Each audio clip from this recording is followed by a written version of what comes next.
Hey, what up? It's your boy. We're back to roasting anime. That's right. Today, I'll be taking the top 10 anime series according to sites like MyAnimeList and IMDb from the year of our Lord 2011. Scary to think, 2011, 12 years ago, and was definitely at the time where anime was just at its peak. We had so many incredible shows, and I feel this was roughly around the time too where people online definitely started to talk a lot more about anime. The anime discourse online was really starting to shine through, and I fondly remember 2011 anime. I did, in fact, probably watch every single thing that came out in 2011. Those were the days. But regardless of what I think, here are the top 10 most popular anime series from 2011. We're going to be going through each one of them, giving my thoughts and opinions where I can, and pretty much figuring out if I agree with the placements or not. Starting off with the most popular anime to come out in 2011, that being Hunter x Hunter. 2011. Now, I mentioned to you guys just then that I thought I watched every single anime that came out in 2011, but turns out I didn't watch the most popular show to come out in 2011. This is probably already news to people who have already, are aware of me and, my anime opinions and the stuff I've talked about on Trash Taste. But yes, I have not, in fact, actually seen Hunter x Hunter yet. I'm still saving it for a rainy day. But I know just from how much I freaking adore shows like Yu Yu Hakusho, that being one of my favorite shonen manga of all time, I already know I'm going to love the fuck out of Hunter x Hunter. But I'm also just like waiting for it to actually be finally over, which at this point, who the fuck knows if it'll ever be over. I know Togashi came back recently by drawing a tree, and that completely destroyed Twitter, because I think it's the only time where someone has drawn a picture of a tree and are getting more than 1 million likes. Only Togashi has the power to do that. But look, this is just coming from what I know of Hunter x Hunter, because obviously just hearing about Hunter x Hunter and how amazing this show is, I already know quite a bit about the show just through osmosis and just knowing obviously Togashi's past works very, very well. Just so I don't piss off the Hunter x Hunter fans, okay? I'm going to throw it up in an S tier, okay? Even though, again, I have not seen Hunter x Hunter, and you might just be thinking, oh wow, Joey's really sucking up to the Hunter x Hunter fans. But look, I already know, okay? I already know that if I start watching the show, if I start reading this manga, I know I'm going to love it. Again, I already love everything Togashi has made up until this point. Yu Yu Hakusho, again, one of my favorite shonen manga of all time, so I'm just throwing it up in an honorary S tier, because I think there's a pretty good reason as to why this was the most popular anime to come out in 2011, okay? So with that being said, let's actually move on to a show that I have definitely watched, that being Steins Gate. Now, if you've been on MyAnimeList for a while, then you will know that Steins Gate is one of those shows that you've always seen at the top of the list, always fighting with Fullmetal Alchemist Brotherhood for the top spot in every seasonal anime that gets hyped up to the top of the list. But Steins Gate is a fucking incredible show. I mean, there is a reason why it is one of the highest rated anime on MyAnimeList,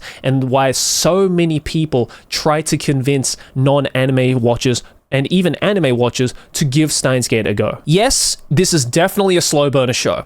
And when I say that it doesn't start getting good until around episode 10 or so, is not an understatement. It really is very slow at the beginning, which I feel potentially modern anime fans or people new to anime may not be able to sit through. I've tried to convince a lot of my friends to watch Steins Gate, and they've always been reluctant to get past episode 3 or 4 because of just how slow it is. But for those of you who have watched all of Steins Gate, gone all the way to the end, you know just how important the first half of the build-up is, because it really does set the scene. It sets everything up neatly and tightly and slowly and meticulously so that the second half of the show hits you like a goddamn truck. I seriously don't know of an anime that had such a slow, and some would call even a dragged out start, that had one of the most solid finishes and really turned everyone's minds around from the slow start to just give us one of the most satisfying, heartbreaking, just incredible, mind-blowing storytelling that we have seen in anime thus far. And, for that, I have to throw it up in an S tier. Steins Gate is, unlike Hunter x Hunter, which is an honorary S tier, Steins Gate is a legitimate S tier. This show is fucking incredible. So, again, I know the slow start might put some people off, but trust me, this show is definitely worth it for the end. And if you can get yourself invested in that first half, in that slow start, and understand the importance of the first half, then the second half is just going to be even more gratifying for you. The third most popular show from 2011 is Mirai Nikki. Yes, Future Diary. Infamous show at this point, I would say. And definitely a show that, unlike Steins Gate, has not aged incredibly well. You know, 17-year-old me back in 2011 watched Mirai Nikki and was like, oh my god, this show's so edgy, this show's so violent, this show's so chaotic and dark, and Yuno Gasai is waifu of the century. Look, I think everybody thought that when they first watched Mirai Nikki back in 2011, especially if you were, you know, a young child like I was when I watched Mirai Nikki. But having rewatched it a couple of years later, just casually, just because I was interested to see if Mirai Nikki had kind of stood the test of time, considering how much it was talked about back in the day and how much of a meme Yuno Gasai became throughout the years. I mean, you still see people cosplaying as Yuno over the years, so that must mean that it has some kind of staying power, right? Well, I hate to say it to the Mirai Nikki fans, but no, this show has definitely not aged well, and looking beyond the edgy factor of it, looking beyond the whole Yuno being yandere of the century, which I also disagree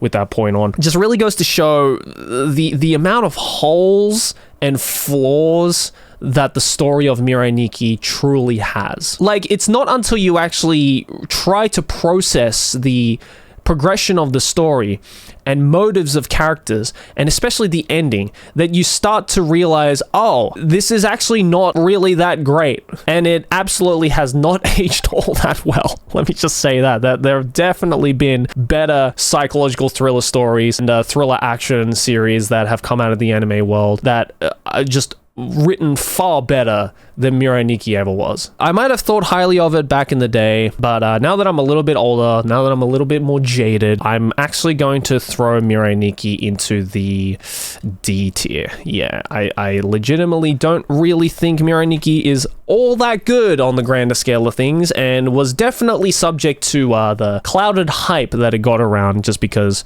there was a cute yandere in it. The fourth most popular anime from 2011 is Blue Exorcist. Oh, no, Exorcist, which is surprising to me. When I was researching to see what the 10 most popular series were of 2011, I was not expecting to see Blue Exorcist, but turns out a lot of people really enjoyed this show. And look, I watched it, and I think it is a perfectly acceptable shonen anime. Honestly, like, yes, there are some tropey elements to it. It's not the most like unique or mind-blowing thing ever, but the characters were solid. Even the side characters were solid. The openings are fucking fire. Like the one by Overworld is still one of my favorite shonen openings to this day, just because I'm a simp for Overworld. And it didn't really like overstay its welcome. I think the length that Blue Exorcist had was kind of perfect for the story that it had. And again, it's not like the first shonen anime I think of when you say shonen anime to me, but if you bring up Blue Exorcist and ask my opinion on it,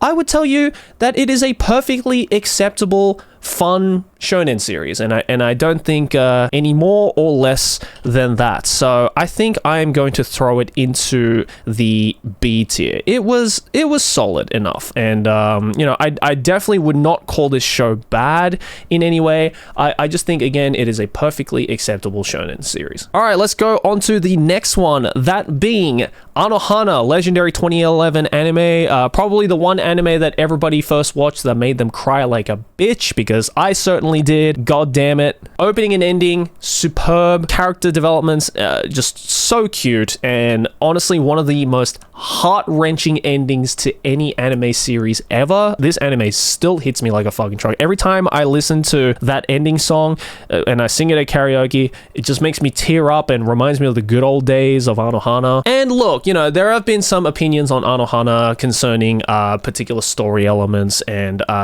weird like little side stories concerning the side character romances being a little bit weird and unconventional, but you know, I can let that slide, honestly. And I think Anohana was just a really cute, adorable show, animated amazingly, by the way. This anime still looks great to this day, and I definitely think that if you want to watch a show that will definitely get those heartstrings pulled, will definitely get you to tear up a little bit, if not bring out the box of tissues and cry your soul into it, then I think Anohana is a perfectly solid show. I'm going to throw it up in the A tier, just because, again, you know, it's a great show, but there definitely are some flaws in it as well, but they're very minor and don't really take away from the enjoyment of the show overall. All right, number 7 is a series that is still going to this day, and that is the Fate series, more specifically Fate Zero. Easily one of my favorite Fate iterations. I always say to people who want to start getting into Fate but is just overwhelmed by the sheer number of side series and spin-offs and sequels and prequels and all of that, I always say to people, look, if you want to get into Fate series,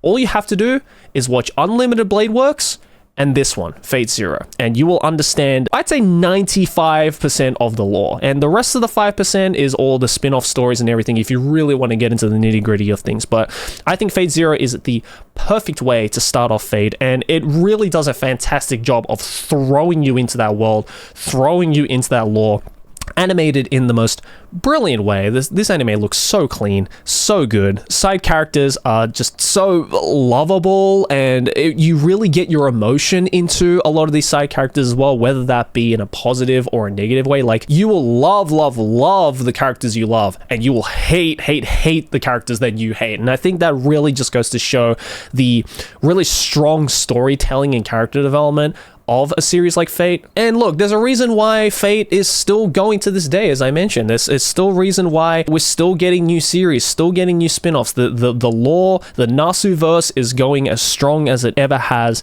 12 years later. And this isn't even the first one either. You know, like, fucking Unlimited Blade Works came out even before this. So it's just incredible to see this series still going. And after you watch Fate Zero, I think you'll be able to understand just why Fate has such a dedicated and devoted fan base. And it was definitely a series that got me into Fate as well. So, you know what? Very solid show. I'm going to also throw that up in the A tier. I freaking love this show, and it's definitely, again, great way to get a taste test of what the Fate world has to offer. All right, moving on now. Another series that I was not expecting to be in the top 10 most popular series of 2011, that being Guilty Crown. I knew that Guilty Crown was popular. I didn't think it was going to be this popular after Fate.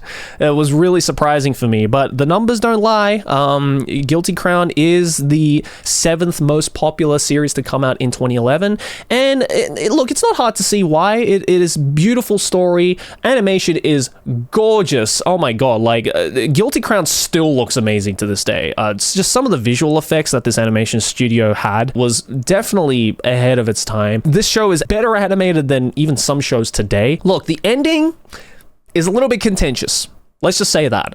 Some people really dug the ending and they were like, all right, yeah, you know what? That was a solid ending. Other people were not very happy about the ending. I kind of stand in the middle. The ending for Guilty Crown is kind of a love-hate relationship for me. Sometimes, you know, I talk about the ending of Guilty Crown and it just like brings back the anger that I felt when I first watched Guilty Crown. But I think in retrospect, this show is solid, and it has, again, an amazing opening by Supercell, incredibly powerful opening, and the character designs are really sick, and it's just a cool world, and honestly, really solid series. But again, considering I do have a love-hate relationship for the ending of Guilty Crown, I am going to throw it down into the B tier. Again, great series, perfectly acceptable. You might just come out at the end of it feeling one of two emotions. All right, next one, number 8 most popular anime of 2011. Again, another one that I was not expecting to be in the top 10 is Deadman Wonderland.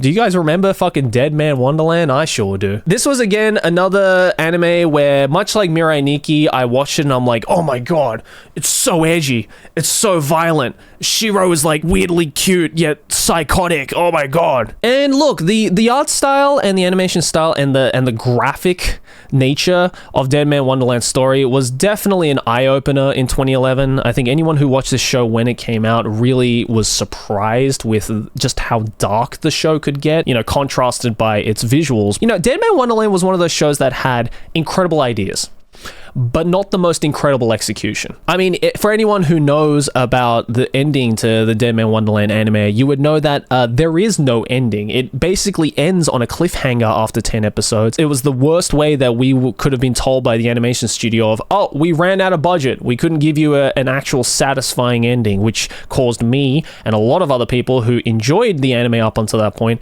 to go and read the manga to actually get an ending, which thankfully the manga actually did have an ending, even if it wasn't the best ending in the world. It was certainly better than the ending to the anime. So as much as I think Deadman Wonderland, the manga, or at least the root story, is pretty solid, I'm just purely basing this off the anime adaptation for Deadman Wonderland, and I'm probably gonna have to throw it into a D tier just because it is one of the worst cliffhanger endings, one of the worst non-endings that an anime could have had. And if it just had a solid ending, or even a satisfactory ending, just an ending, if it had an ending, then I probably would have been more inclined to throw it into like a C or even a B tier. But yeah, just the lack of commitment to actually finish up the show definitely kneecapped this show very, very hard, and it's very difficult to even like recommend this show to people just because, you know, I feel like I'm just dragging them into a show that has no end, and that's just the biggest cock tease you could ever have. All right, number 9 most popular show is Puella Magi Madoka Magica. I'm honestly surprised that Deadman Wonderland and Guilty Crown and Mirai Nikki were more popular than this show, because this show is a banger. This show is amazing. This show was a huge reason why a lot of people started to view the magical girl genre in a completely different light. Yes, even though I am fully aware Sailor Moon did it first, but Madoka Magica did it in a way, in a grittier way than I think Sailor Moon could have ever done, especially in the anime adaptations. Obviously, everybody knows one of the most infamous plot twists that happen in around episode 3 or 4 of the series. I'm obviously not going to say it in case you haven't seen it, because please do go and watch it. Don't let the visuals fool you. This was definitely the biggest like debate moment when people started watching this show, and you think you're just watching an innocent magical girl show, but in actuality you are witnessing a horror show. It is brutal, it is devastating, it gets extremely dark and existential, and really, again, I just have to give props to the original creators of Madoka Magica for taking a risk, really taking a risk, and really throwing a very innocent genre that was established as being an innocent genre right on its head. You know, a lot of people like to label Madoka Magica as like deconstructing the magical girl genre. No, I just think it's not so much of a deconstruction, it's just so much of like taking a risk with genre combinations. And I think, you know, Madoka Magica definitely influenced later manga and anime series to do the same, to really create an interesting contrast of genres and storytelling. And when it comes to the lore of Madoka Magica, much like the Fate series, this TV series is really only giving you like kind of a taste test. If you really want to get into the lore of Madoka Magica, you have to go and watch the movies, which is a commitment in and of its own. So I'm just going to like rate Madoka Magica, the TV series, and I really enjoyed it. I think, again, it blew my mind when I was a kid when watching this, and it really gave me a different light on just how interesting and unique storytelling can become for certain genres. So I'm going to throw it up in the A tier. I think this is a great freaking show, still looks amazing to this day, and the plot twists that were present in Madoka Magica still reign strong, and I think it's a great show to experience magical girls, but in a different light. And last but certainly not least, the number 10, numero 10, last one, most popular anime series of 2011 is Nichijou, My Daily Life. Now, you know me, if you've been on this channel for a while, then you know I'm a sucker for Nichijou. I even went to the Nichijou cafe that they had open in Tokyo. Links to that in the description if you want to check it out. But Nichijou is by far, in my opinion, one of the most hilarious anime series I've ever seen in my life. Like, it is so fucking funny. It takes this whole concept of satirizing slice of life anime and just turning it into the most absurd comedy series that I think anime has ever had to offer, and the incredible animation work done by Kyoto Animation really brings this slapstick comedy to life. Like, I can't imagine Nichijou being as good as it is if it wasn't for Kyoto Animation's commitment to really make sure to not only keep the art style, the very bubbly art style, faithful from the original manga, but also just going above and beyond when it comes to animation. Like, just the sheer amount of effort these animators put into turning some of the most absurd comedy series to life and done in the most hilarious way, I think deserves respect in and of itself. So obviously, you know, I can't stop giving praises to Nichijou, so I'm throwing it up into an S tier. This is not only an S tier in terms of anime series from 2011, but S tier in terms of comedy anime, bro. Like, this shit's hilarious as fuck. Like, I still go back to watch some of the short skits from Nichijou and still find that shit hilarious to this day. So there you have it, guys. That was my list for anime from 2011. Give it a look. That's what it looks like. Let me know what you think. Do you agree? Do you disagree? What would you place these different anime in different lists? And hey, you know, if doing this video has proved anything to me, I have to fucking get my ass to go watch Hunter x Hunter. It's been way too long. Look, I know I'm already going to enjoy it, guys. You don't have to keep reminding me to watch Hunter x Hunter. Fucking every day, people keep telling me to watch Hunter x Hunter. IRL, let alone on the internet. So yes, don't worry. I will eventually get to it. Trust me. And I know I'm already going to enjoy it just from what I have heard and what I have seen and what I know about Togashi. But that's my opinions right there. Let me know in the comments below. And hey, if you want me to do another one of these for the next year or even the previous years, I can go back to 2009 or we can go to 2012. Up to you guys. Leave a like on this video if you'd like to see more of these, and thanks for watching. If you enjoyed this video, make sure to smack my face right here to subscribe to the channel. Let's keep making big channel number go bigger over here next to my head. A couple more videos you can check out if you enjoyed this one, and the links to my social media as well as my Patreon to support me directly, and my YouTube shorts and TikTok page down in the comments below, and I will see you all in the next one. Peace.